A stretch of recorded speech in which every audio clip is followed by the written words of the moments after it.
Defeated but focused, Anya pivoted from fighting to investigating. The shadow had mentioned an accident and being left behind. Anya retrieved her decade-old laptop, finally accessing a hidden locked folder labeled The Void. Inside were fragmented, feverish journal entries from her troubled teenage years. They blamed me. They all looked at me like I was the monster after the crash. She has to die. One entry mentioned a doctor who could help her, put her away. A chilling certainty settled over Anya. The shadow was the wreckage of the person she had intentionally buried, the impulsive, dangerous part of herself.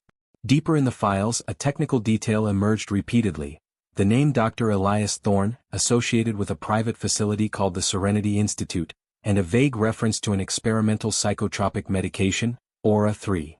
Anya cross-referenced the institute's last known address, a dilapidated industrial building.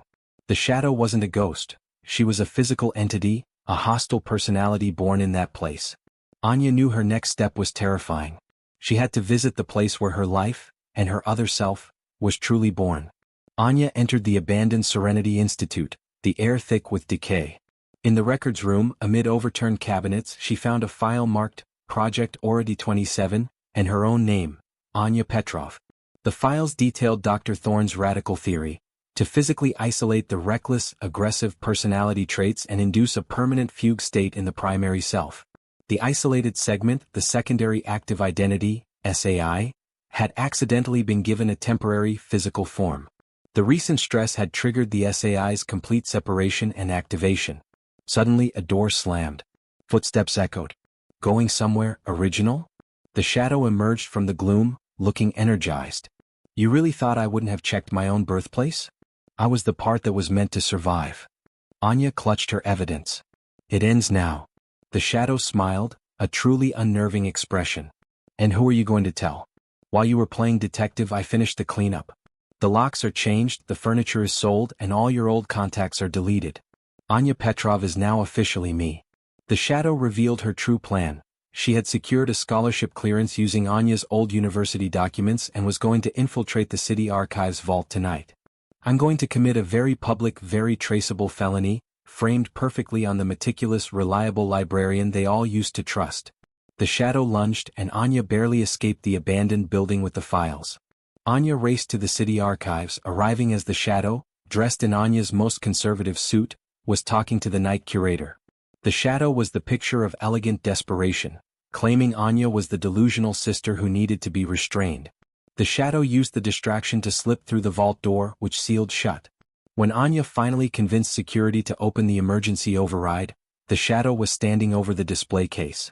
She wasn't destroying the book, she was holding a sharp object, preparing to attack the curator, perfectly framing the unhinged Anya for a vicious assault. You lose, original. The shadow screamed. I get the life, you get the prison cell. Admit it, Anya. Admit you wished for all of this. Anya intercepted her, tackling her onto the protective carpet. As the shadow pinned her down, she exploited every deep-seated insecurity. The urge to submit was overwhelming. No, Anya whispered, finding a strength she never knew she possessed. I buried you. You are my poison, not my power. And I am taking control of my own life. She grabbed the silver skull necklace and yanked. The chain snapped. As the shadow reeled back, stunned, Anya grabbed the discarded metal tool and brought it down hard on the shadow's outstretched wrist.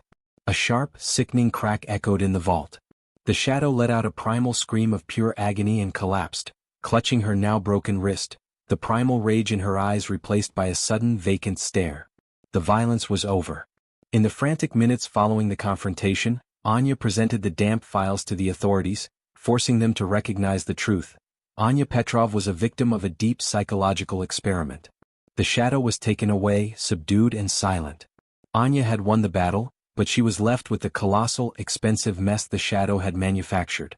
The job was gone, the debt was real, but Anya was no longer the same person.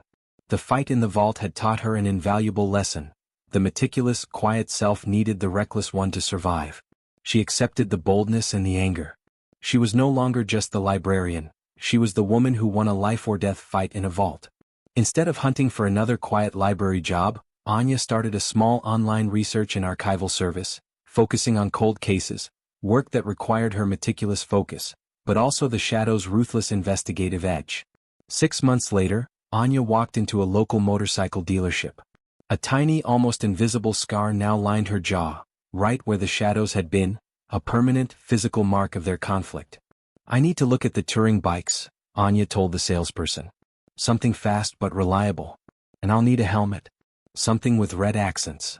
She bought the bike, and though she didn't ride recklessly like the shadow, she rode, feeling the wind against her face.